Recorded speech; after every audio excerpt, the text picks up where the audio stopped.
O tema do quadro dessa entrevista é: será que a vacina para a Covid-19 está próxima? Para falar sobre esse assunto, nós convidamos a professora Elisângela Gay Bermontes. Ela é farmacêutica e bioquímica e professora dos cursos de farmácia e medicina da Universidade Estadual de Ponta Grossa. Olá, bom dia, professora. Bom dia. A gente agradece a sua participação aqui conosco.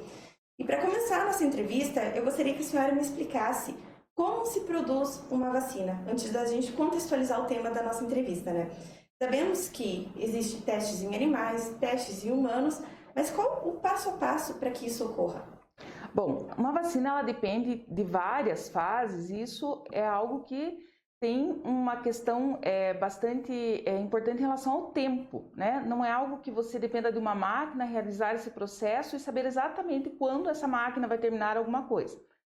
Então, inicialmente você tem que pensar no que a gente chama do que é um antígeno. O que é um antígeno? É uma parte lá de um vírus, de uma bactéria que você tem no momento causando determinada doença e a quem você quer levar toda a população a produzir uma defesa. Então, de primeiro momento, eu coloco partes ou esse agente, esse vírus, essa bactéria em contato com células, a que a gente chama o processo in vitro. É um processo que é realizado em laboratório, onde colocando determinado micro-organismo, determinado agente em contato com essa célula vai responder de alguma forma contra esse agente e eu tenho a partir daí, né, um reconhecimento mais específico de quem é o agente e como o sistema imunológico em si rebate ele ou combate esse micro-organismo. Esse seria o primeiro momento, então é uma fase in vitro. Num segundo momento, eu já posso ter essa análise realizada em animais, mas não é algo assim tão simples, porque não são todos os animais que eu posso utilizar com essa finalidade, eu preciso ter o que a gente chama de um sistema imunológico semelhante ao sistema imunológico humano, para que reproduza de uma forma bastante fiel aquilo que eu quero lá no futuro ter num indivíduo, num ser humano. Então, muitas vezes são usados os ratinhos de laboratório, né? Que no caso da Covid não foi muito bem adaptado, não estão muito bem adaptados, porque ele não tem uma resposta como a humana a esse vírus. Então, foi muitas vezes descartado a sua utilização como uma reprodução fiel. Ele é utilizado, mas tem os senãos, né? Então, eu não posso sempre utilizar isso. Foi utilizado em alguns vírus e bactérias, outros animais como chimpanzés, macaco rhesus, que podem ter uma resposta mais parecida com a humana. Então, seria uma fase diferente já daquela fase só na célula. Numa terceira fase, aí eu passo para quê? Para a perspectiva daquilo que eu vou ter em humanos. Mas essa é uma fase bastante complexa. Essa fase é a fase chamada fase clínica, onde eu preciso ter verificado já nas fases anteriores se eu tenho uma vacina segura, porque eu não posso introduzir um agente que vai causar doença naquele indivíduo. Isso seria desastroso. Eu preciso verificar a eficácia, né, que pode ser lá naquelas células e também precisa ser avaliado nesses animais para ver o quê? Se ela induziu uma reação nesse animal, produziu uma resposta humana, uma resposta significativa, e aí eu tenho a relação realmente da eficácia da vacina. Essa resposta que foi produzida me protege de uma segunda infecção, porque não adianta eu dizer lá, por exemplo, que o macaco produziu uma resposta violenta, mas a partir dali 15, 20 dias, esse mesmo macaco passa a desenvolver a doença novamente, ele só respondeu aquele agente naquele momento. Então, essa eficácia ela é avaliada como? Se o indivíduo, né, aqueles indivíduos agora na fase clínica, dali um tempo determinado, dependendo de cada vacina, vão produzir os chamados anticorpos neutralizantes. O que significam esses anticorpos neutralizantes? São anticorpos que, de fato, num próximo contato com o vírus, vão imediatamente reconhecer esse vírus ou essa bactéria em estudo, ligando-se a ele de alguma forma, fazendo com que ele não se ligue ao seu sítio, à sua célula, onde ele eventualmente iria infectar. Então, ele está lá ocupando, né, o local da infecção daquela bactéria, daquele vírus, e ele não vai conseguir se ligar nessa célula. Isso significa eficácia. Além de anticorpos, hoje, né, nas últimas décadas, vem também avaliado um outro tipo de imunidade, que não é só a imunidade produzida pelos anticorpos, seria a imunidade produzida por células. As chamadas células T, que já, né, muitas vezes vem se falado aí na mídia, que seriam o quê? Linfócitos, né, tipos diferentes de leucócitos, que atacam essa célula quando ela está infectada. Isso é interessante, porque, num primeiro momento, além de eu ter essa neutralização, essa ocupação, né, do meu micro-organismo com o anticorpo, a célula que já eventualmente foi atacada vai ser reconhecida por essa célula, porque em algum momento ela já viu esse agente e vai ser destruída imediatamente. Então, são duas formas de combate através de uma mesma vacina. Então, isso seria a avaliação da eficácia em seres humanos, seria a fase clínica. E assim, teria algum risco dessa fase clínica, né? Muitos ficam com medo. Quando se fala que a vacina está sendo testada em humanos, né? Muitos pensam quais os riscos, né, de testar a vacina em humanos, efeitos colaterais, enfim. Quais seriam os principais riscos neste momento, né, até chegar nessa fase? Atualmente, risco de desenvolvimento de infecção é praticamente nulo nesses testes, porque se avalia sempre quem vai ser a população. Não entram nesses estudos, nessa fase inicialmente, normalmente não entram gestantes, por exemplo, que seria uma população que poderia ter um risco de levar essa infecção ao feto, algo assim. Pessoas de grupos de risco nesse momento não devem entrar ainda, porque pode ter um sistema imunológico comprometido e não fazer essa defesa de forma adequada. E o risco maior, na verdade, seria alguns efeitos colaterais que vêm se mostrando já em algumas vacinas, que é aquele efeito que as mães muitas vezes veem nos bebês quando tomam a vacina. O que a criança tem? A criança vai ter febre, às vezes que dura ali 12, 24 horas, vai ter um mal-estar, né? Um indivíduo mesmo adulto vai ter mal-estar, dor no corpo, mas são sintomas leves, que hoje já se aceita que possam ser tratados com analgésicos. Por exemplo, pode usar um antitérmico analgésico que ameniza esse sintoma. Mas atualmente o risco no estudo, ele já não deve acontecer mais, porque sempre se leva em conta quem vai ser a minha população, que é uma população que eu sei que é rígida, que é forte, né, que consegue resolver essa resposta de uma forma adequada. Agora, com relação à vacina para a Covid-19, né? A gente sabe de estudos que estão sendo desenvolvidos aí no mundo todo, né? Um exemplo aí é a vacina desenvolvida pela Universidade de Oxford e também na Rússia, que tem um avanço bem grande aí da questão da vacina. Além de pesquisas que estão sendo realizadas aqui no Brasil também, que a gente teve conhecimento. Então, com base nesse assunto, professora, qual seria realmente a vacina eficaz para evitar a propagação do vírus? Assim, a gente tem, segundo a Organização Mundial da Saúde, dados, né, bem recentes, mais de 160 candidatas a uma vacina possível para a Covid. A gente tem, nessa fase clínica, de 4 a 5 vacinas já nessa fase. A gente tinha 3, agora a quarta já entrou, e temos aí em torno de 6 vacinas ao todo próximas a entrar nessa fase clínica de teste. No Brasil, a gente está usando essa de Oxford e a vacina chinesa, que é a Sinovac. Assim, nenhuma nem outra vai conseguir dar conta de toda a população mundial num único momento. Então é muito interessante que a gente tenha essas cartas na manga, que a gente fala, várias vacinas atuando, né, ao mesmo tempo, porque para uma única vacina, um único grupo de pesquisa produzir vacina para a população mundial, isso é impossível. Então é bastante interessante que a gente tenha mais de uma vacina efetiva. Maior ou menor segurança, ou maior ou menor efetividade, pode acontecer uma diferença mínima entre elas, mas elas só vão ser aprovadas pelos órgãos responsáveis, como a Anvisa aqui no Brasil, a partir do momento que se demonstrar realmente que ela é efetiva e segura. No Brasil, a vacina chinesa, né, a Sinovac, ela foi feito um acordo com o Instituto Butantan. Essa vacina, para o Brasil, ela já existe, né, um acordo, na verdade, que além dela ser mandada da China para cá, a partir do momento que for provado, se for provado que ela realmente é funcional, de que ela mande ou envie a tecnologia para o Instituto Butantan, para que além de a China nos enviar a vacina, que o Instituto Butantan também possa utilizar da mesma tecnologia, não precisa ficar aguardando ela vir pronta, e desenvolva aqui no Brasil para distribuir para a população. Mas ainda assim, nós não teremos, provavelmente já de início, para todo mundo ao mesmo tempo. Essa vacina de Oxford, como ela também está sendo testada aqui no Brasil, também existem acordos daí com a Fiocruz. Para quê? Para que uma parte dessa vacina seja mandada para cá. Só não existe nada definido ainda entre a AstraZeneca, que é a indústria farmacêutica relacionada a essa vacina, no mesmo sentido da China, de, por exemplo, nos ceder a tecnologia. Talvez exista futuramente, mas esse acordo com a Fiocruz aqui no Brasil é da testagem, nos assegurando um envio de doses quando isso ficar pronto. Mas elas atuam de forma um pouquinho diferente, essas duas vacinas. Essas duas vacinas que a senhora citou, que são duas vacinas que talvez a gente tenha disponíveis aqui no Brasil. Do que elas são feitas, como elas são compostas, só para que a gente consiga entender melhor. Assim, começando pela vacina chinesa, né? Essa vacina que está sendo testada aqui no Brasil e também em parceria com o Instituto Butantan, ela é uma vacina que usa uma tecnologia bastante antiga, é lá dos primórdios da vacina. O que ela utiliza? Ela utiliza um vírus que foi atenuado, um vírus que foi enfraquecido. Ele foi enfraquecido e isso impede que ele cause infecção no indivíduo.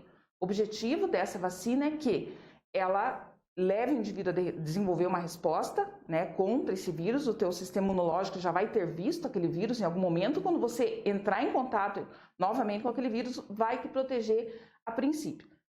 Qual que seria alguns pontos negativos e positivos? Pontos negativos. A vacina de vírus atenuado, ela é contraindicada em algumas situações, por exemplo, em gestante, em indivíduo que tem uma situação imunológica comprometida, né, que possa vir a não ter uma resposta adequada e por o vírus não estar morto, não ser parte desse vírus, uma chance mínima, muito pequena, esse indivíduo poderia desenvolver, por exemplo, uma infecção. É o caso daquela vacina do Zé Gotinha, da polio. Ela é uma vacina de vírus atenuado. Mas, eventualmente, uma criança que tem uma resposta imunológica deficiente poderia desenvolver a doença. São raríssimos casos no mundo em que isso acontece. Isso seria um ponto negativo. O ponto positivo, facilidade de se reproduzir isso em outros locais. Então, você consegue espalhar essa tecnologia pelo mundo e é uma vacina de produção rápida, né? Você não precisa rápida ser comparada a tecnologias novas. Então, demora o tempo de teste em si, né? A avaliação de resposta do indivíduo e tudo mais. Mas é uma vacina de tecnologia conhecida, isso é um ponto positivo. Pelos estudos, eles estão avaliando 2 doses para essa vacina. Uma dose inicial e 14 dias já uma segunda dose. Por que um tempo tão curto e a gente não vê isso normalmente, 15, 14 dias de intervalo? Porque nos estudos eles verificaram que em 14 dias, eles testaram com 14 e com 28 dias a segunda dose. E eles notaram que se realizasse essa segunda dose com 14 dias, o pico de anticorpos neutralizantes seria muito grande nesse período. E como está sendo testado em profissionais de saúde, isso seria bastante interessante que eles já estivessem protegidos nesse momento, né, que é bastante importante. A outra vacina, que é a vacina de Oxford, é uma tecnologia totalmente inovadora. É uma vacina onde você introduz o material genético lá, que é o RNA, que a gente chama do vírus, do coronavírus, num adenovírus de macaco, que é um vírus que não causa doença em humano. E com isso, esse vírus do macaco passa a mostrar, né, na sua superfície, lá na superfície do vírus, partezinhas que compunham o coronavírus. Só que quando ele é introduzido no indivíduo, ele não causa doença, porque ele só tem aquelas partes na sua superfície ali que são mostradas, que são expressas, mas o sistema imunológico do indivíduo reconhece. Opa, tem alguma coisa aqui que é estranha e passa a produzir esses anticorpos neutralizantes, aqueles linfócitos T, né, que são importantes nessa resposta. E a partir do momento que eles entram em contato com o coronavírus, que tem toda essa estrutura na superfície que causaria a doença, toda essa resposta, né, essas ferramentas de resposta imunológica vão estar lá prontas e vão conseguir combater essa infecção. Questão de doses. Eles testaram, saiu um artigo na Lancet, anteontem, falando de uma única dose. Mas os pesquisadores já estão relatando, né, do grupo, que eles já estão tentando com 2 para ver se melhora o tempo de resposta. Então, não se sabe ainda se essa uma única dose vai ser suficiente. Ela nos traz vantagens no sentido de que eu não tenho aquele risco de desenvolvimento da doença. Eu estou introduzindo no indivíduo algo totalmente inócuo, né? Então, ele não vai trazer infecção. Dificuldade. É uma tecnologia nova, né? Então, para copiar, né, essa tecnologia, talvez não seja tão fácil assim para muitos locais diferentes. Então, essa seria uma dificuldade maior. Essas 2 vacinas já estão tendo testagens aqui no Brasil? Sim, as 2 estão tendo testagem. A de Oxford ficou limitado a 3 estados, né? São 5.000 testes que eles vão fazer aqui no Brasil. Eles tinham pensado em fazer 2.000 testes no início e agora eles aumentaram para 5.000. Já a vacina chinesa está em 6 estados e um dos estados é o Paraná, né? Está sendo testado já aqui no Paraná também. Então, as 2 estão sendo testadas aqui. A gente também tem um acordo já da Anvisa com a vacina americana, com aquela da Pfizer, né? Que foi comentado já em alguns, na imprensa e tal. Também vai ser testada aqui, parece que foi aprovada, mas também com uma população mais limitada. E aqui no Paraná? Quem são as pessoas que estão sendo testadas? São profissionais de saúde? São idosos que são grupos de risco? Quem são as pessoas que passam por esses testes? são os profissionais de saúde. Mas assim, é importante que a gente deixe claro aqui o porquê. Por que que eu não vou proteger o idoso, então? Se ele é suscetível, o paciente em grupo de risco, por que que eu só estou pensando no profissional de saúde? Primeiro, porque ele é a linha de frente, mas isso faz parte de uma estratégia dos estudos também. Por quê? O profissional de saúde, ele entra com o que a gente diz em contato com uma carga viral, em geral, muito maior do que o indivíduo que está circulando na rua ou vai ao supermercado, porque ele está ali em contato com o paciente COVID. E isso é interessante porque se eu testo lá no idoso, por exemplo, que vai uma vez por semana ao supermercado e entrou em contato com uma, duas pessoas, ele vai ter uma carga viral baixa. De repente, esse teste no idoso é suficiente para ele. Mas será que essa mesma dose que eu fiz no idoso, com uma carga viral alta lá do profissional de saúde, vai ser suficiente? Pode ser que não. Então, eu tenho que testar em alguém que tem muito contato para verificar se realmente tiver eficácia nele, vai ter eficácia em toda a população. Professora, após a fase de testes, qual é o próximo passo para que as vacinas cheguem efetivamente até a população? Assim, feitas todas as fases de teste, aí precisa da aprovação dos órgãos, né, de vigilância, que no caso da Anvisa, precisa dessa produção em massa, muitas vezes através dos acordos, né, entre países diferentes, para que se passe tecnologia para o país ou para que se faça um contrato do número de doses compradas. E isso é uma dificuldade muito grande, porque o mundo inteiro precisa ser vacinado. Para eu controlar uma pandemia, eu não posso escolher a população, se é um país, né, da Europa, se é um país americano, eu preciso vacinar o mundo inteiro, eu não controlo a pandemia de uma forma diferente. Então, para que chegue a população, eu preciso de mais uma vacina e eu preciso de produção em massa. Então, eu preciso de mais gente produzindo. Na verdade, eu preciso de mais locais produzindo, porque senão isso vai ser muito difícil de ser acessado por toda a população. E agora eu faço a pergunta do tema da nossa live, né? A gente está próximo de ter acesso a uma vacina que seja ideal e eficaz aí no combate à doença? Eu acredito que sim, mas esse próximo, se comparado com o que a gente tem na história, por exemplo, de vacinas que demoraram 10 anos para ficar prontas, isso é algo inédito, né? A gente tem questão, às vezes, de 6 meses, 3 meses, 1 ano, depende do andar da vacina. Qual que é a dificuldade de se trazer isso em massa para a população? Isso que eu acabei de falar. Você ter locais produzindo para todo mundo. Será que vai ter para todo mundo de início? Provavelmente para todo mundo de primeiro momento, dose distribuída. Hoje foi aprovada, daqui a um mês todo mundo está vacinado. Isso é praticamente impossível. Vão ter que ser feitas algumas escolhas, né? Eu vou ter que pensar em quem, os órgãos governamentais vão ter que pensar quem vai ser a população a ser vacinada. E essas pessoas vão receber mais rapidamente. Então, eu acredito que sim, não estamos tão longe, mas a população tem que ter bastante cuidado no sentido de não acreditar que seja algo para amanhã ou para depois, porque elas estão em análise. Como eu comentei, não adianta eu colocar uma vacina e simplesmente sai uma indústria que quis fazer isso rapidamente e lança isso no mercado. E a pessoa acredita que está protegida e não está, porque ela vai estar recebendo algo não efetivo. Então, eu preciso ter certeza do que eu estou fazendo. E assim, a partir do momento que ela é aprovada, a gente tem uma previsão que ela seria ainda para este ano, principalmente aqui no Brasil, ou ainda não se sabe? Olha, para este ano, aqui no Brasil, eu acho bastante difícil, porque a gente tem sempre essa questão da prioridade para o país estar produzindo, né? A chance maior de alguma coisa ainda para este ano talvez fossem essas 2 vacinas, mas eu acredito que mesmo a China produzindo, as doses que eles serão produzidas pelo próprio país ficarão por lá no início. Então, dependeria o quê? Do Instituto Butantan aqui conseguir, né, produzir em grande quantidade. Então, assim, talvez lá no final do ano alguma coisa? Pode ser, né? Sendo bastante otimista, dando tudo certo, de repente essa vacina chinesa ou essa da Oxford chegariam ali por meados de dezembro, mas a população recebendo de fato essa vacina talvez a partir de janeiro, né? Mas essa é uma pergunta assim muito difícil de ser respondida. A Organização Mundial da Saúde lançou na imprensa uma informação dizendo que não, né? Que este ano a vacina não chegaria, né? Então eles estão sendo mais cautelosos, e a cautela vem por quê também? Porque a população precisa continuar tomando todas as medidas preventivas para que quando essa vacina chegar para a população, as pessoas estejam saudáveis para receber e estarem protegidas. Eu preciso de uma população saudável recebendo a vacina. Então, os cuidados precisam ser mantidos, a paciência precisa existir até esse momento, para que no momento da vacina, as pessoas estejam bem e recebam uma vacina que as proteja dali em diante. Agora que a senhora falou com relação à população, teria uma expectativa de quanto da população brasileira teria que ser vacinada para que a gente conseguisse controlar a doença? Olha, assim, o ideal é que você proteja 100% da sua população, né? Isso é o ideal. Para controlar a doença, se você chega a mais de 50% da população vacinada, você já consegue um controle maior, por quê? Você diminui a circulação do vírus.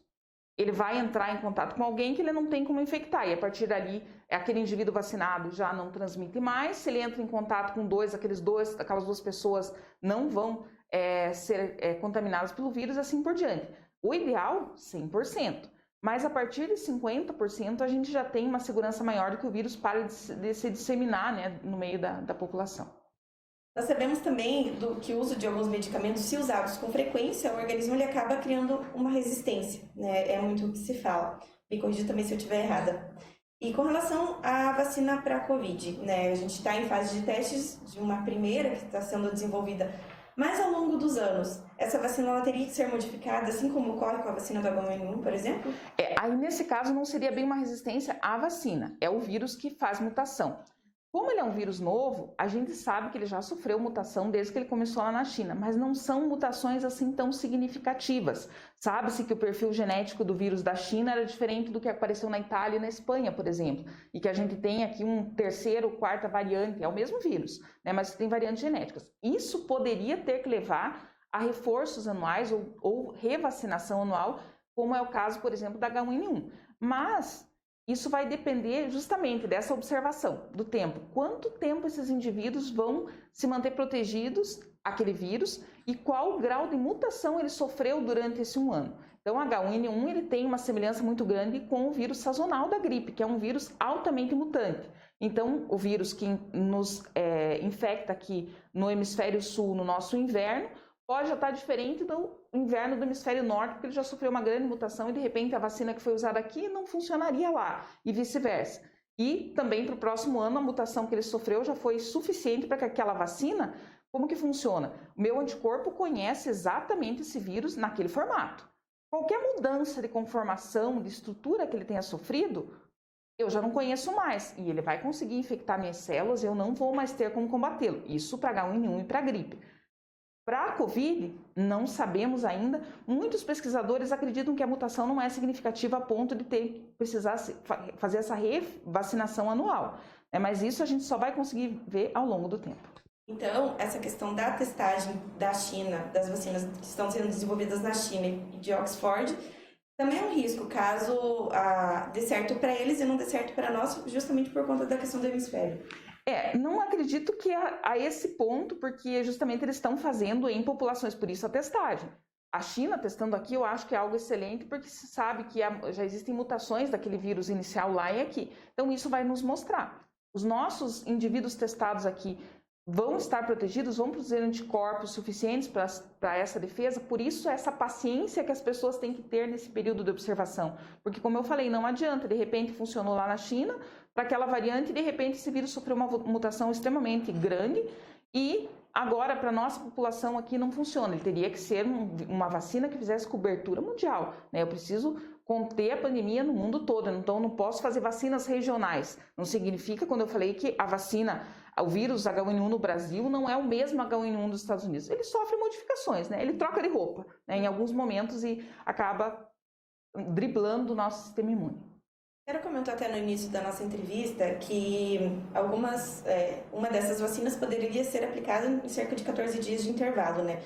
Agora, para começar a fazer efeito no organismo, após a pessoa tomar a primeira dose, digamos assim, e a segunda dose, quanto tempo levaria para começar a fazer efeito? Eles fizeram avaliações nos dois estudos. O estudo da Oxford já foi publicado, de fase 1 e fase 2, a da vacina chinesa Sinovac ainda não foi publicado, mas eles já lançaram alguns dados dos experimentos. Então, da vacina chinesa, da Sinovac, em 14 dias eles já observaram uma resposta com anticorpos neutralizantes importante, tá? O que eles não conseguiram verificar ainda se isso se manteria por quanto tempo, né? Por isso do reforço, eles verificaram que com 14 dias, reforçando essa dose, aos 28 dias, isso seria muito maior do que com uma única dose, então 2 doses. A Oxford, eles fizeram também essa testagem, em 14 dias já verificaram a produção dos anticorpos, ou seja, o indivíduo já está imunizado, mas isso pode cair, pode ser uma curva decrescente. Então, eles testaram e vão talvez lançar no próximo estudo, né, no próximo artigo, o reforço que eles estão tentando com 28 dias, a deles é um pouquinho diferente. Então, um reforço a dali 4 semanas, né? Um reforço para verificação se isso realmente é significativo. Parece que há um aumento, então, nessa resposta. Então, já estaria protegido de primeiro momento, entre 2 a 4 semanas, mas com um reforço, isso perdure, né? Por mais tempo. Professora, e na sua opinião, a gente não tem nada comprovado com relação aos medicamentos, mas na sua opinião mesmo, assim, para combate a essa doença, seria eficaz mais a questão dos medicamentos ou a questão mesmo da vacina? A vacina, né? Na minha opinião, a vacina, claro que a gente sabe que o médico tem total liberdade em prescrever a medicação, caso ele ache interessante, mas assim como a vacina, esses medicamentos eles são testados in vitro, in vivo, né, em formas diferentes. E esses medicamentos que foram testados, alguns deles, não estou falando que todos, porque existem agentes antirretrovirais que tiveram maior sucesso, mas alguns medicamentos que estão bastante utilizados pela população, talvez num desespero mesmo, eles não se mostraram eficazes em vivo, né? Não tiveram nada que comprove. E qual que é o problema disso? Os efeitos colaterais, talvez alguns nem tenham efeitos tão significativos, outros mais, precisam de prescrição médica, mas o maior risco, na minha opinião, de uma medicação que não traz nenhum benefício comprovado é o indivíduo acreditar que aquilo funcionaria como uma vacina. Então, eu tomei determinado medicamento X, estou me sentindo seguro e daqui para frente eu não utilizo mais as medidas de prevenção como isolamento, lavagem das mãos, utilização de máscaras e me exponho aos outros. Então, na minha opinião, o maior risco de se utilizar algo assim é a falta de prevenção acreditando se estar vacinado por alguma coisa que não é vacina. Professora, agora para a gente finalizar, ainda seguindo com relação à sua especialidade, né, gostaria que a senhora me explicasse a questão dos riscos de contaminação mesmo, se a pessoa não usar máscara e não tomar todos os cuidados necessários, como utilizar o álcool em gel, por exemplo. Então, assim, só para que a gente entenda mesmo os riscos de uma contaminação caso esses cuidados deixem de ser realizados. Então, a máscara, por exemplo, eu me protejo, mas muito mais do que me proteger, eu te protejo. Eu protejo o indivíduo que está próximo de mim, porque está comprovado que a diminuição do contágio acontece quando o indivíduo deixa de expelir essas partículas no ambiente e ele fica aqui contido na minha máscara. Se você também está usando, você tem uma dupla proteção, ou seja, se eventualmente alguma partícula acabou chegando até você, você tem ainda uma barreira, mas a barreira maior é para quem usa protegendo o outro. Então é uma questão de pensar no outro. Né? Pensar em si, mas pensar em quem eu estou protegendo. Eu não sei se eu sou assintomático e estou contaminando alguém. Então é questão de consciência. Se eu deixo de usar, se eu estou num ambiente onde nem eu, nem você, ou quem está nesse ambiente não está usando, eu aumento essa chance de contágio para 100%. Então é muito perigoso. A questão das superfícies. Se eu não uso a prevenção como máscara, ou de repente eu levei a mão, a boca, o nariz, alguma coisa, eu estou contaminado e não sei, eu toco em toda essa superfície. E aí eu não tomo medidas preventivas, deixo aqui. Entra alguém, toca nessa superfície, faz o mesmo procedimento, leva a mão ao olho ou à boca, é suficiente para que ela se contamine. Então, lavagem de mãos, limpeza de superfícies, utilização de máscara, distanciamento social e isolamento são as únicas formas de prevenção que nós temos. Qualquer uma delas que seja esquecida, deixada de lado, pode ser importante para que eu tenha uma disseminação muito maior na população. Então, é o que nós temos, nós precisamos, são as nossas vacinas, entre aspas, até o momento. É isso que nós temos, então precisamos usar. Então, superfície é importantíssimo, porque o vírus é estável por muito tempo em superfícies como plástico, madeira, ambientes em si, a sacola do supermercado que você traz, o pacote que você trouxe de algum local. Então, higieniza, solução de limpeza dentro de casa, calçados do lado de fora, né? Se não for possível deixar do lado de fora, eu moro num prédio que eu tenha um tapete com água e hipoclorito. Então, são medidas que a gente vai ter que levar até o momento que essa vacina vem. Agora que a senhora comentou em superfície, já se tem uma informação de quanto tempo esse vírus sobreviveria a alguma superfície? Tem vários estudos, e isso foi lançado pela Organização Mundial da Saúde. Em algumas superfícies ele pode ser de 48 horas, eu tenho alguns locais de até 4 dias, tem locais de 7, alguns metais onde já foi verificado que pode perdurar de 4 a 7 dias nessas superfícies. E são são materiais de fácil limpeza. Então, se eu estou utilizando, por exemplo, um plástico dentro de casa, maçaneta de porta, isso tudo pode ser higienizado de uma forma bastante simples. Então, é trabalhoso, né? Toma tempo, é algo que a gente não estava acostumado até o momento, né? Ninguém estava acostumado a chegar no supermercado e ter que limpar todas as compras.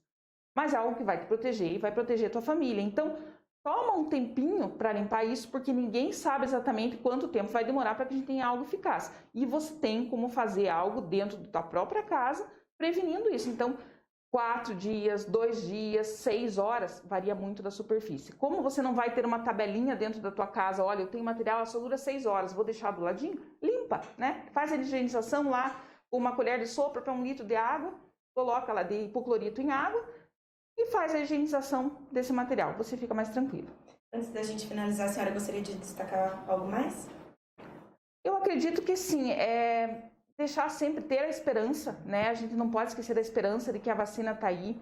É um bom momento para a gente valorizar as vacinas. A gente tem uma questão do movimento antivacina que vem sendo muito forte nas últimas décadas, que veio da Europa. Muita gente desacreditava as vacinas, deixava de vacinar filhos com algo que tinha ali em mão. E só agora, com algo assim tão grave, no meio de uma pandemia, que se valorizou tanto assim ter ou não ter uma vacina. Então, como é importante algo que a gente já tem e que a gente poderia estar morrendo de sarampo ou de outras doenças, a gente não está morrendo dessas doenças porque a gente tem vacina.